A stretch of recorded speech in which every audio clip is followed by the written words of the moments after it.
The morning sun beat down mercilessly on the military base in Camp Pendleton, California. Staff Sergeant Maria Rodriguez adjusted her combat boots one final time before stepping onto the parade ground. At 28 years old, she had already served 3 tours overseas and earned the respect of every Marine under her command. Today was different, though. Today, she would be leading the largest military ceremony the base had seen in years. Maria had been chosen to lead a special honor guard ceremony for visiting dignitaries from 12 different countries. 500 Marines would be participating, and the eyes of the world would be watching through live television coverage. The pressure was immense. But Maria thrived under pressure. She had always been the kind of person who stepped up when others stepped back. Growing up in a small town in Texas, Maria had learned early that life wasn't going to hand her anything easy. Her father worked double shifts at a factory, while her mother cleaned houses to make ends meet. When Maria announced she wanted to join the Marines after high school, her parents were worried but proud. They knew their daughter had the strength and determination to succeed in whatever she chose to do. The ceremony was set to begin at noon. But Maria had been awake since 4 in the morning, running through every detail in her mind. She had inspected every uniform, checked every piece of equipment, and rehearsed the complex drill movements until they were burned into her memory. The responsibility of representing her country and her fellow Marines weighed heavily on her shoulders, but she carried it with the same grace she brought to everything else in her military career. As the morning progressed, Maria noticed she felt a bit lightheaded. She had been so focused on preparing for the ceremony that she had forgotten to eat breakfast. She grabbed a quick energy bar and a bottle of water, thinking it would be enough to get her through the next few hours. Looking back, she would realize this was her first mistake. The temperature was already climbing toward 90 degrees, and the forecast called for it to reach nearly 100 by afternoon. The Marines would be standing in full dress uniforms under the blazing California sun for over 2 hours. Maria had prepared her troops for the heat, reminding them to stay hydrated and to lock their knees to prevent fainting. She had given this advice countless times before, but she failed to follow it herself. At 11:30, the Marines began taking their positions. Maria watched with pride as her soldiers moved with precision and purpose. These were good Marines, dedicated men and women who had volunteered to serve their country. Many of them had served alongside Maria in combat zones, and they trusted her leadership completely. She would not let them down. The visiting dignitaries began arriving in black cars with small flags attached to their hoods. Maria recognized several faces from briefings she had received about the ceremony. There were generals from NATO countries, defense ministers from allied nations, and even a few royal family members from European kingdoms. The importance of the day was not lost on anyone present. Maria took her position at the front of the formation. From where she stood, she could see the 500 Marines arranged in perfect rows behind her. Their uniforms were spotless, their bearing was perfect, and their dedication was obvious to anyone who looked at them. She felt a surge of pride, knowing that she was leading such an exceptional group of service members. The ceremony began exactly at noon, with the playing of the national anthem. Maria stood at attention, her hand over her heart, as the familiar melody filled the air. She could feel sweat beginning to form under her heavy dress uniform, but she ignored it. She had endured much worse conditions than this during her deployments overseas. As the ceremony continued, various speakers took the podium to address the assembled crowd. Maria remained at attention throughout each speech. Her eyes focused straight ahead, her posture perfect. The sun continued to climb higher in the sky, and the temperature on the parade ground began to feel like an oven. During the third speech, Maria began to feel dizzy. The lightheaded feeling from the morning was returning, but much stronger now. She tried to focus on her breathing and remind herself to stay hydrated. But she realized she had not had a chance to drink any water since taking her position 30 minutes earlier. The fourth speaker was a defense minister from Germany who spoke about the importance of international cooperation in maintaining world peace. Maria tried to concentrate on his words, but the combination of heat, dehydration, and the stress of the day was beginning to take its toll. She could feel her heart beating faster, and beads of sweat were running down her back, despite her efforts to remain composed. She glanced quickly at the Marines behind her, and saw that several of them were showing signs of heat stress as well. One young corporal in the third row was swaying slightly, and a sergeant near the back was breathing heavily.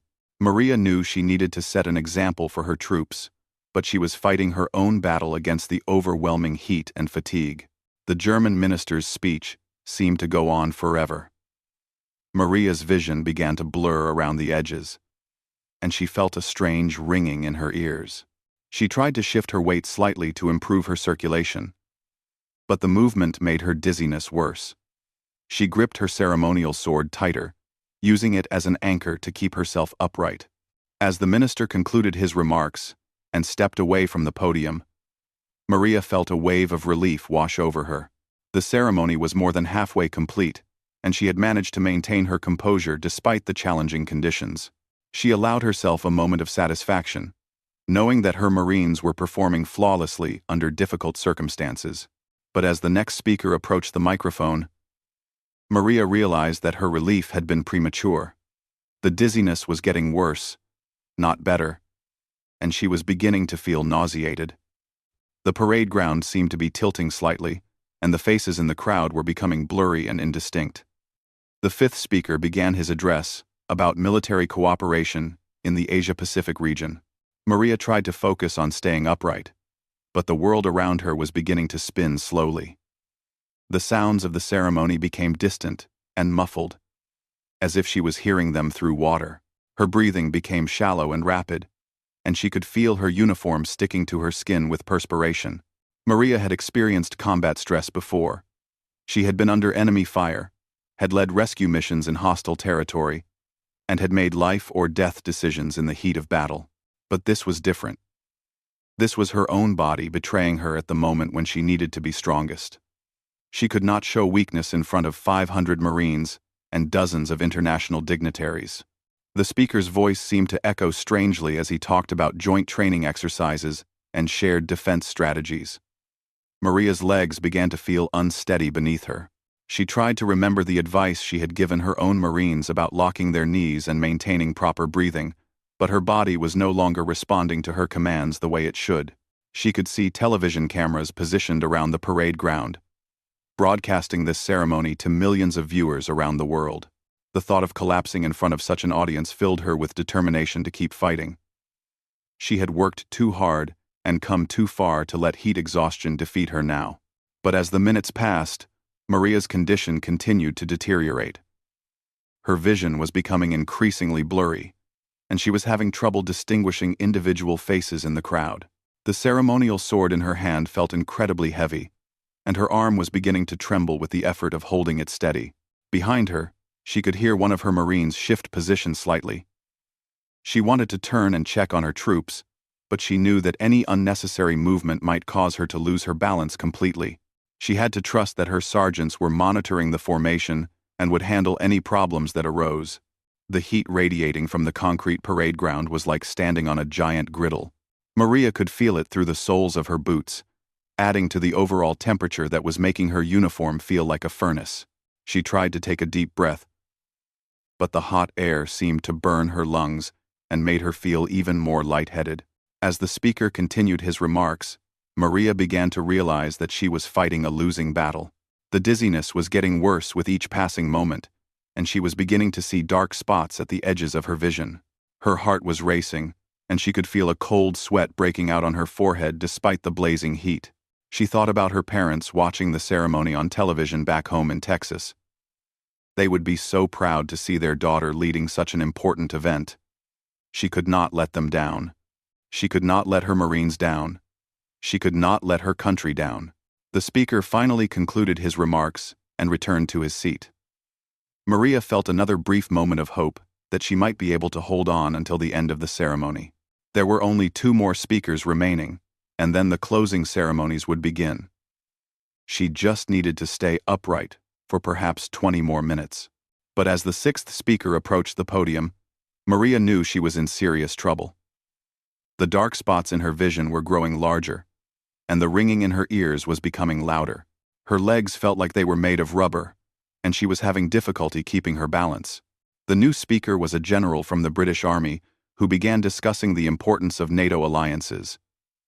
His accent was crisp and clear, but to Maria, his words seemed to be coming from very far away. She tried to concentrate on what he was saying, hoping that mental focus might help her maintain physical control. But her mind was becoming as foggy as her vision. She became aware that she was swaying slightly, and she tried to correct her posture.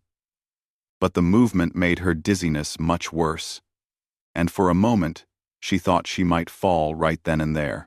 She gritted her teeth and forced herself to remain still, even though every instinct told her to sit down or find shade. The British general was talking about shared values and common goals, but Maria could barely make out his words. The ringing in her ears was now accompanied by a strange buzzing sound, and she realized that her hearing was being affected by whatever was happening to her. She had never experienced anything like this before, and it frightened her more than any enemy fire ever had. She tried to think about her training, about all the difficult situations she had overcome in her military career. She had survived a rocket attack in Afghanistan, had led her squad safely through a minefield in Iraq, and had earned commendations for bravery under fire. Surely she could survive a ceremonial parade in California. But her body was sending increasingly urgent signals that something was seriously wrong. Her pulse was racing. Her breathing was rapid and shallow, and she was beginning to feel nauseated. The combination of heat, dehydration, stress, and exhaustion was overwhelming her natural resilience. The British general's speech seemed to stretch on endlessly. Maria lost track of time and place, focusing all her energy on simply remaining upright.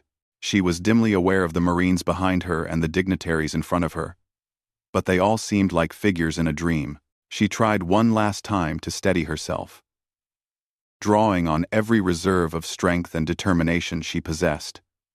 She thought about her fellow Marines, who were depending on her leadership. She thought about her family watching from home.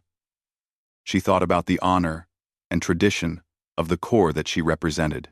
But despite all her efforts, Maria felt her knees beginning to buckle.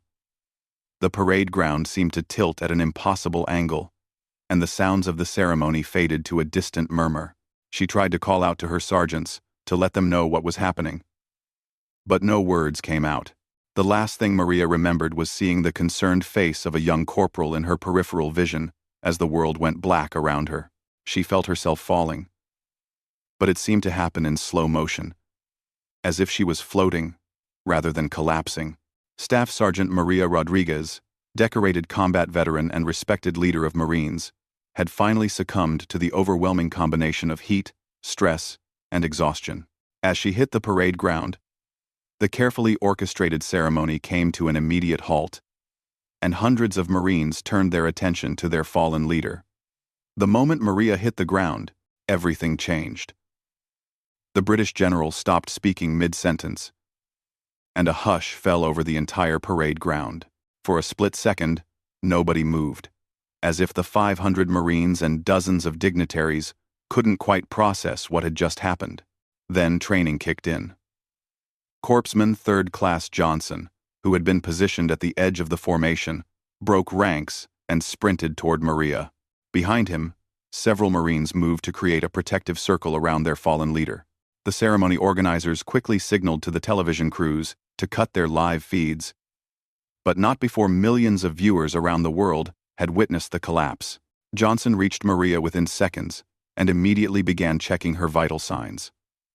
Her pulse was rapid and weak, her skin was pale and clammy, and she was completely unconscious. He recognized the symptoms of heat exhaustion immediately and began emergency treatment while calling for additional medical personnel.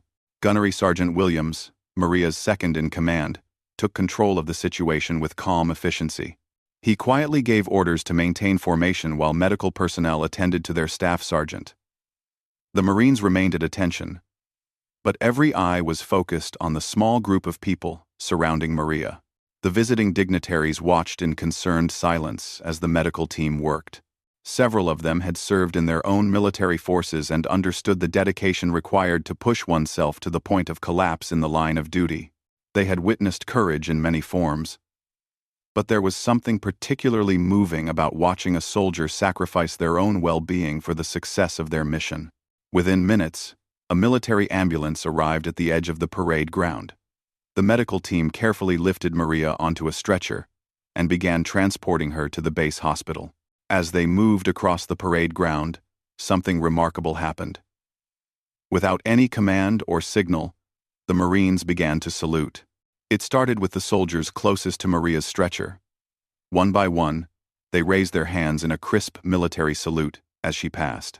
The gesture spread through the formation like a wave until all 500 Marines were saluting their unconscious leader. The visiting dignitaries, moved by this spontaneous display of respect and solidarity, joined in the salute. The British general, who had been speaking when Maria collapsed, stepped forward and rendered his own salute as the stretcher passed the podium. The other international visitors followed suit, creating a corridor of saluting military personnel that stretched from where Maria had fallen all the way to the waiting ambulance. There was no sound except for the wheels of the stretcher and the distant hum of air conditioning units. The cameras that had been ordered to stop filming began rolling again, capturing this incredible moment of military brotherhood and respect. The images would later be broadcast around the world, touching millions of people who witnessed this display of honor and loyalty. As the ambulance drove away, Gunnery Sergeant Williams stepped forward to address the formation. His voice was steady but emotional as he spoke about the dedication and sacrifice that Maria represented. He reminded the Marines that their staff sergeant had pushed herself to the limit, not for personal glory, but because she believed in the importance of their mission and the honor of their service. The ceremony was officially suspended, but the visiting dignitaries asked to remain and speak with some of the Marines. They were deeply impressed by what they had witnessed and wanted to express their admiration for the level of loyalty and respect that the troops had shown for their leader. At the base hospital, Maria slowly regained consciousness in a cool, air-conditioned room. The first thing she saw was the concerned face of Captain Morrison, her commanding officer, who had rushed to the hospital as soon as he heard what had happened. Her first words were an apology for disrupting the ceremony. Captain Morrison smiled and told her about the salute. He described how every Marine on that parade ground had honored her sacrifice, and how the visiting dignitaries had been moved to tears by the display of military brotherhood they had witnessed. He told her that the ceremony had been a success not in spite of what happened, but because of it. The story of Maria's collapse and the subsequent salute spread quickly through social media and news outlets. Videos of the 500 Marines saluting their fallen leader were viewed millions of times within hours. Comments poured in from current and former military personnel around the world, sharing their own stories of dedication and sacrifice. Maria's parents called as soon as they heard the news. They had been watching the live broadcast when she collapsed, and they had been both terrified and proud. They told her that they had never been more proud of their daughter than they were at that moment, seeing how much respect and love her fellow Marines had for her. Over the next few days, Maria received hundreds of messages from Marines, soldiers, sailors, and airmen from around the world. Many shared their own experiences of pushing themselves to the limit in service of their country. Others simply wanted to express their admiration for her dedication and professionalism. The international dignitaries who had been present at the ceremony also reached out. The British general wrote a personal letter describing how moved he had been by the display of loyalty he had witnessed. The German defense minister included Maria's story in a speech about military values at a NATO conference the following week. After 3 days in the hospital, Maria was cleared to return to duty. When she walked back onto the base, she was greeted by spontaneous applause from Marines throughout the facility. Many of the soldiers who had participated in the ceremony made a point of seeking her out to express their respect and admiration. The ceremony was rescheduled for the following month, with enhanced heat safety protocols and shorter speaking segments. Maria was again chosen to lead the honor guard, despite offers from her superiors to assign the duty to someone else. She insisted on fulfilling her original commitment, and this time, the ceremony proceeded without incident. At the conclusion of the rescheduled ceremony, the commanding general presented Maria with a special commendation for dedication to duty. In his remarks, he noted that true courage is not the absence of weakness, but the willingness to push forward despite human limitations in service of something greater than oneself. The video of the 500 Marines saluting Maria became one of the most shared military videos in internet history. It was used in recruitment campaigns, military academies, and leadership training programs around the world. The image of hundreds of soldiers spontaneously honoring a fallen comrade became a symbol of military values and brotherhood. Years later, Maria would be promoted to the rank of Master Sergeant and would go on to train new Marines in leadership and military bearing. She would often tell the story of that day on the parade ground, not to highlight her own sacrifice, but to illustrate the incredible bonds that exist between service members and the importance of taking care of one another. The ceremony that was supposed to demonstrate international military cooperation ended up becoming something much more powerful. It became a testament to the values that bind military personnel together across all nations and services: duty, honor, courage, and an unbreakable commitment to one another. Maria's moment of human vulnerability had revealed the strength and character of everyone around her, creating a moment that would be remembered and cherished for generations to come.